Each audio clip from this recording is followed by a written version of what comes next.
အားလုံးပဲမင်္ဂလာပါခင်ဗျာကျွန်တော်ရဲ့ Amis Point Channel လေးမှာပြန်လည်ပြီးတော့ကြိုဆိုပါရစေကျွန်တော်ဒီနေ့မှာမျှဝေပေးမယ့်ဗီဒီယိုလေးကတော့ကျွန်တော်တို့ YouTube ကဗီဒီယိုတွေကို playlist ထည့်နည်းအကြောင်းလေးဖြစ်ပါတယ်ဟုတ်ကဲ့ပါသိရှိပြီးသားအကူအမတွေအတွက်တော့ကျွန်တော်ရဲ့ဒီဗီဒီယိုလေးကမလိုအပ်ပါဘူးမသိရှိသေးတဲ့ကျွန်တော်ရဲ့အကူအမတွေအတွက်ကိုကျွန်တော်လေ့လာပြီးတော့ပြန်လည်မျှဝေပြီးတဲ့ဗီဒီယိုလေးပဲဖြစ်ပါတယ်ဟုတ်ကဲ့ပါဒီအကြောင်းအရာလေးကဆိုရင်လွယ်ကူပါတယ်ကျွန်တော်တို့ဘာမှလည်းမခက်ခဲပါဘူးလူမခက်ခဲဘူးဆိုရင်လည်းကျွန်တော်တို့မသိသေးဘူးနားမလည်သေးဘူးဆိုရင်တော့ပထမအချိန်လေးမှာတော့ကျွန်တော်တို့ရဲ့အခက်အခဲလေးရှိရမှာပါလေလို့ဒီအကြောင်းအရာလေးကိုမိတ်ဆွေအနေနဲ့ဒီလေလေးနားလည်ခြင်းနဲ့ဆိုရင်တော့ကျွန်တော်ရဲ့ဒီဗီဒီယိုလေးကိုအဆုံးထိလိုက်ပါကြည့်ရှုပေးပါခင်ဗျာဟုတ်ကဲ့ပါကျွန်တော်တို့ဒီအကြောင်းအရာကိုလုပ်မယ်ဆိုရင်တော့ကျွန်တော်တို့ Chrome browser ထဲမှာဝင်ပြီးတော့လုပ်ပေးရမှာဖြစ်ပါတယ်ဟုတ်ကဲ့ပါကျွန်တော် Chrome browser လေးတွေကိုဝင်လိုက်ပါမယ်ဒီအောက်ကကျွန်တော် Chrome browser လေးတွေကိုကျွန်တော်ဝင်ပြီးတော့ကျွန်တော်ဒီအကြောင်းအရာလေးကိုလုပ်ပြပေးမှာဖြစ်ပါတယ်ကျွန်တော်တို့ Chrome browser တွေကိုရောက်ပြီဆိုရင်ကျွန်တော်တို့ search bar မှာကျွန်တော်တို့ youtube.com ခေါ်လိုက်ပြီးလို့ရှိရင်ကျွန်တော်ရိုက်ရှာလိုက်ပါဟိုက search bar မှာပေါ့နော်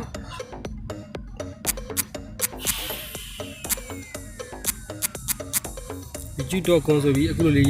search bar မှာရိုက်ရှာလိုက်ပြီဆိုရင်ကျွန်တော်တို့ပေါ်လာတဲ့ဟာလေးကိုနှိပ်လိုက်လို့ရှိရင်ရပါပြီကျွန်တော်အစပထမမှာပြောမှုမေးနေခဲ့ပါတယ်ကျွန်တော်တို့ဒီယူနေကိုပေါ့နော်ဒီ Chrome browser တွေကိုကျွန်တော်တို့ဝင်မယ်ဆိုရင်ကျွန်တော်တို့ဒီအဆက်ကလေး30ပါပေါ့နော်ကျွန်တော်တို့အဲ့ဒီမှာဒီနေရာလေးကိုကျွန်တော်တို့ desktop site အရင်ဆုံးပြောင်းပေးရမှာပေါ့နော်ကျွန်တော်ဆိုရင်ဒီမှာ desktop site ပြောင်းလာပြီးသားပါ desktop site ဆိုတာလေးကိုအမှန်ကြီးပေးလိုက်ပါပေးပြီးသွားပြီဆိုရင်ကျွန်တော်တို့ဒါရပါပြီဟုတ်ကဲ့အခုလိုမျိုးလေးရောက်လာပြီဆိုရင်ကျွန်တော်တို့ရဲ့ဒီအပေါ်ညာဘက်တောက်လေးမှာပါဒီအပေါ်ညာဘက်တောက်အဝါလေးပေါ့နော်ဒါဆိုရင်တော့ကျွန်တော်ရဲ့channel ရဲ့ profile cover ပုံပေါ့နော်ကျွန်တော်ဒီနေရာလေးနဲ့ထောက်လိုက်ပါ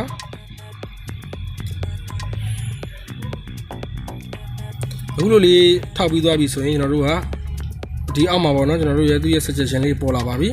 suggestion လေးပေါ်လာပြီဆိုရင်ကျွန်တော်တို့ဒီနေရာပေါ့နော်ဒီမှာ setting ဆိုတဲ့နေရာလေးပါဒီနေရာလေးပေါ့နော်ကျွန်တော်အခုကတော့ကျွန်တော်တို့ဖုန်းနဲ့လုပ်ပြတာဖြစ်တဲ့ကြောင့်ကျွန်တော်တို့စလုံးစာလိုင်းလေးရာသိကျင်လဲသိနေပါလိမ့်မယ်ကျွန်တော်တို့ကွန်ပျူတာသမားတွေဆိုရင်တော့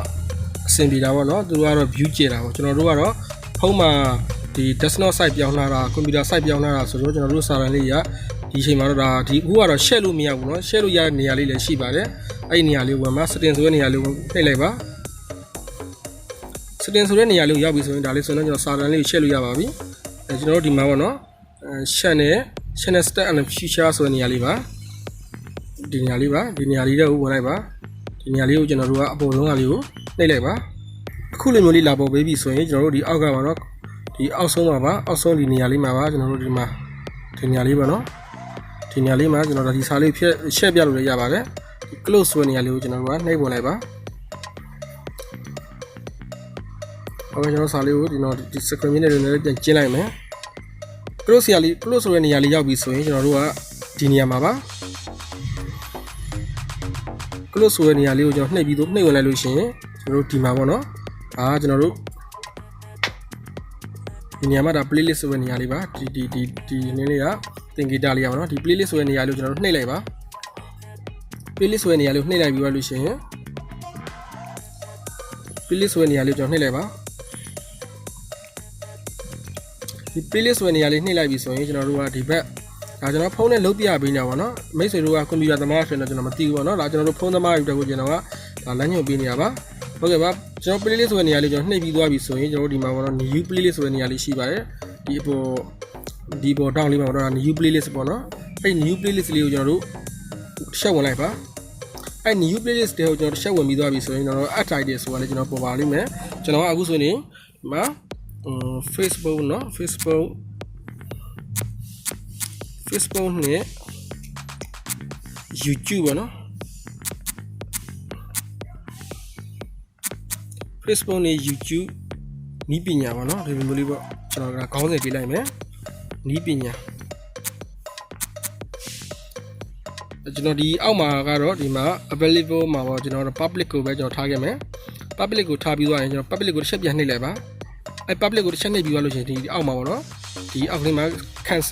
cancel ရကျွန်တော်တို့ create ရရှိပါတယ်ဒီနေရာလေးမှာပေါ့နော်ဒီနှစ်ခုရှိပါတယ်အဲ့နှစ်ခုကိုကျွန်တော်တို့ကဒီcreate ဆိုတဲ့နေရာလေးကိုကျွန်တော်ကနှိပ်လိုက်ပါ create ဆိုတဲ့နေရာလေးနှိပ်လိုက်ပြီဆိုရင်ကျွန်တော်တို့ဒါရှင်းဆုံးပြောရင်ကျွန်တော်တို့ဒီဆွမ်းနာပြောတဲ့ပေးလိုက်တဲ့ခေါင်းစဉ်တိုက်တယ်လေးပေါ့နော်Facebook နဲ့ YouTube နည်းပညာဆိုတဲ့ဒါခေါင်းစဉ်လေးရပါပြီပေါ့နော်ဒီခေါင်းစဉ်လေးရလာပြီဆိုရင်ကျွန်တော်တို့ကဘယ်လိုဆက်သွားမလဲဆိုရင်ကျွန်တော်ဒီနေရာမှာပါဒီအပေါ်ကဒီဘောဗီဒီယိုလေးပေါ့နော်ဗီဒီယိုနေရာလေးပေါ့နော်ဒါကတော့ content တွေပေါ့နော်ကျွန်တော်တို့ဖန်တီးခဲ့တဲ့ဗီဒီယိုတွေပေါ့နော်အဲ့နေရာလေးကိုကျွန်တော်တို့ဆက်ဝင်လိုက်မယ်အဲ့နေရာလေးကိုဆက်ဝင်ပြီးသွားလို့ရှိရင်ကျွန်တော်ဒီ screen လေးကိုနည်းနည်းလေးပြန်ပြီး share လိုက်မယ်ပေါ့နော် share လိုက်မယ် sorry ပါကျွန်တော်ဒီ screen လေးနည်းနည်းလေးပြန်ကျင်းလိုက်မယ်ကျင်းပြီးသွားပြီဆိုရင်ကျွန်တော်ဒီဘက်မှာပေါ့နော်ဒီနေရာပေါ့နော်ဒါကျွန်တော်ဒီမှာ4000အကွက်လေးရှိရပါတော့ဒီ4000အကွက်ကလေးတွေအဲ4000အကွက်ကလေးတွေမှာတော့ကိုတင်ထားတဲ့ကိုလုပ်ခဲ့တဲ့ဗီဒီယိုပေါ့နော်ဒီဗီဒီယိုကဘယ်အကြောင်းအရာပတ်သက်ပြီးလုပ်ခဲ့တာပေါ့နော်ကိုဒီခေါင်းစဉ်နဲ့ကိုက်ညီတဲ့ဗီဒီယိုလေးပေါ့နော်အဲဗီဒီယိုလေးတွေဆိုရင်ကျွန်တော်တို့ကဘယ်လိုလုပ်မလဲဆိုရင်အဲဗီဒီယိုလေးတွေဆိုရင်ကျွန်တော်ကဒီမှာပေါ့နော်ဒီမှာအမှန်ချစ်ကလေးပေးမယ်နော်အမှန်ချစ်ကလေးပေးမယ်နောက်တဲ့အမှန်ချစ်ကလေးပေးမယ်ဒါကျွန်တော်တို့ဒီမှာ choice လုပ်ပြီးတော့ပေါ့နော်ကျွန်တော်တို့ဒီနေရာမှာဗီဒီယိုလေးအမှန်ချစ်ပေးပြီးသွားလို့ရှိရင်ကျွန်တော်တို့ဒီနေရာမှာပေါ့နော်ဒီဘောကဒီမှာ add to playlist ဆိုတဲ့နေရာလေးရှိပါတယ်add to playlist ဆိုတဲ့နေရာလေးကိုဆိုတော့ကျွန်တော်အမှန်ချစ်ပေးခဲ့တဲ့နှစ်ခုကိုကျွန်တော်ကအဲ့ဒီခေါင်းစဉ်လေးအောက်မှာကျွန်တော်ထည့်လိုက်ပြီဆိုရင်ဒါကျွန်တော်တို့ဥစ္စာရသွားပြီပေါ့နော်ဒီဥစ္စာကိုကျွန်တော်တို့ကဒီမှာပေါ့နော်ဒီရပြီဆိုတာကဒီ Facebook ပေါ့နော်လည်းကျွန်တော်ရှင်းပြမယ် Facebook နဲ့ YouTube နည်းပညာဆိုတဲ့နေရာလို့ကျွန်တော်ကအမှန်ချစ်ကလေးပေးလိုက်ပါတော့အမှန်ချစ်ကလေးပေးလိုက်ပြီးတော့ကျွန်တော် save လုပ်လိုက်လို့ရှိရင်ဒီခေါင်းစဉ်အောက်မှာကျွန်တော်ဗီဒီယိုလေးနှစ်ပုတ်ကြောက်သွားပါလိမ့်မယ်ဒါလေးကိုကျွန်တော်တို့ဘယ်မှာသွားပြန်ကြည့်လို့ရလဲဆိုရင်ကျွန်တော်တို့ find story ကိုကျွန်တော်သွားပြီးပြန်ကြည့်လို့ရပါတယ်ကျွန်တော်ဒီနေရာလေးကနေကျွန်တော်ပြန်ထွက်လိုက်မယ်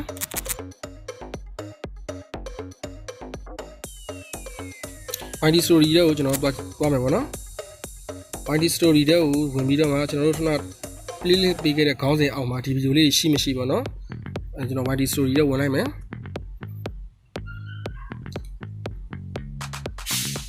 find story ရဲ့ရောက်ပြီဆိုရင်ကျွန်တော်တို့ဒီမှာပေါ့နော်ကျွန်တော်တို့ဒီမှာဒီ playlist နေရာလေးကိုကျွန်တော်ဝင်လိုက်မယ် playlist နေရာလေးရောက်လို့ပြီဆိုရင်ကျွန်တော်ဆွမ်းတော့ Facebook နဲ့ YouTube တွဲဗီဒီယိုFacebook နဲ့ YouTube နည်းပညာများပါနော်ဒီအောက်မှာကျွန်တော်ဗီဒီယိုလေးနှစ်ခုကျွန်တော်လာထားတာပါနော်ဒါလေးကျွန်တော်လာပေါ်ပေးမှဖြစ်ပါတယ်ဒါတော့ playlist လုပ်နည်းလေးဖြစ်ပါတယ်အရင်လည်းလွယ်ကူပါတယ်ရိုးလည်းရိုးရှင်းပါတယ်ကျွန်တော်တို့ Chrome နဲ့ကိုကျွန်တော်သွားတဲ့အချိန်မှာ new task ကိုပြန်ဝင်လိုက်ခေါ်လိုက်ပါနော်ဒီနေရာမှာ YouTube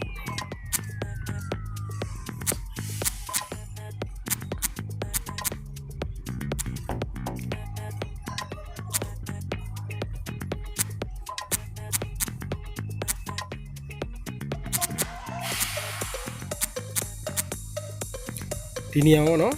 YouTube dashboard desktop site Chrome ပေါ့နော်Chrome ပေါ့နော် YouTube dashboard desktop site Chrome ဆိုပြီးတော့မှဒီနေရာလေးတော့ကျွန်တော်တို့ဝင်လိုက်ပေါ့နော်ဒါတွားရတဲ့လမ်းကြောင်းလေးကျွန်တော်ပြောပြပေးတာပါဘယ်နာပဲတော့ကျွန်တော်တို့ channel ကိုရောက်လို့ရှိရင်ကျွန်တော်တို့ကဆွမ်းနာ playlist ထည့်တဲ့အပိုင်းကိုလွတ်ဆောင်လို့ရတယ်ဆိုတော့လေကျွန်တော်ရှင်းပြပေးတာပါဒီနေရာပေါ့နော်ဒီစာလေးကိုကျွန်တော် screen လေးကိုကျွန်တော် share လိုက်မယ် share လိုက်ပြီးတော့လည်းကျွန်တော်တို့ပေါ့နော်ဒီနေရာပါစိုင်းငင် YouTube ဆိုပြီးတော့မှကျွန်တော်တို့ရှိပါတယ်ဒီစိုင်းငင် YouTube ဆိုတဲ့နေရာလေးကိုကျွန်တော်ကလက်ကလေးနဲ့ထောက်ဝင်လိုက်မယ်ဒီလိုလေးပေါ့နော်ဒါတော့လိုင်းလေးကကျွန်တော်ဘက်ကနည်းနည်းလေးပေါ့နော် line မကောင်းဖြစ်နေတဲ့အတွက်ကြောင့်ဒီဗီဒီယိုလေးကမတွက်တာပါတကယ်လို့ဆိုရင် internet line ကောင်းနေဟဲ့ဆိုတော့ဒီထဲမှာကကျွန်တော်ဗီဒီယိုကအနည်းဖြစ်ပါတယ်အဆင်ပြေပါတယ်ဒီနေရာမှာပါကျွန်တော်တို့ဒီနေရာလေးကိုပဲဆွလိုက်ပြောလို့လက်ကလေးနဲ့ view လေးကိုနည်းနည်းလေး share ကြည့်မယ် share ကြည့်ပြီးတော့ဒီနေရာမှာပေါ့နော်ဒါဒီ playlist ပေါ့နော်ဒီ playlist ပါဒီ playlist မှာဆွမ်းကျွန်တော်လုပ်ပြသလိုပဲမိတ်ဆွေအနေနဲ့ playlist ကိုလုပ်လို့ရပါတယ် playlist ကိုကျွန်တော်နှိပ်လိုက်မယ် playlist နဲ့ပြီးသွားပြီဆိုရင်ကျွန်တော်ဒီမှာပါဒီအပေါ်ဆုံးမှာ new playlist ဆိုတာရှိပါတယ်ဒီနေရာမှာပါဒီနေရာမှာ new playlist လေးပေါ့နော် playlist ဆိုတာလေးရှိရဲအဲ့နေရာလေးဝင်ပြီးတော့အစွမ်းကကျွန်တော်လုပ်ပြသလိုလေးပဲမိတ်ဆွေအနေနဲ့လုပ်လို့ရတယ်ပေါ့နော်ကျွန်တော်ကဒီနေရာကိုကျွန်တော်သွားတဲ့လမ်းကြောင်းကနီလာနှစ်နီးရှိရောနှစ်နီးတဲ့မကတဲ့နီးကြောင်းနီးလိုက်လည်းရှိမှာပါကျွန်တော်ကမိတ်ဆွေကိုတိတာမြင်တာအောင်ကျွန်တော်ဒါရှင်းပြပေးတာပါဟုတ်ကဲ့ပါကျွန်တော်ရဲ့ဒီဗီဒီယိုလေးကတော့ဒီလောက်ပါပဲမိတ်ဆွေအနေနဲ့ကျွန်တော်ရဲ့ဒီဗီဒီယိုလေးကိုကြည့်ပြီးအကျိုးတစ်စုံတရာရရှိတယ်ဆိုရင်တော့ကျွန်တော်ရဲ့ channel လေးကို like and subscribe လေးလုပ်နှိပ်ခဲ့ပြီးမမေ့ပါနဲ့ခင်ဗျာဒီပညာနဲ့ပတ်သက်တဲ့ဗီဒီယိုလေးကိုလည်းကျွန်တော်အမြဲတင်ဆက်ပေးအောင်ပါမို့ဒီပဲကောင်းလေးကိုနှိပ်ပြီးတော့ all ဆိုတာလေးကိုရွေးခဲ့ပေးပါအားလုံးပဲအဆင်ပြေကြပါစေ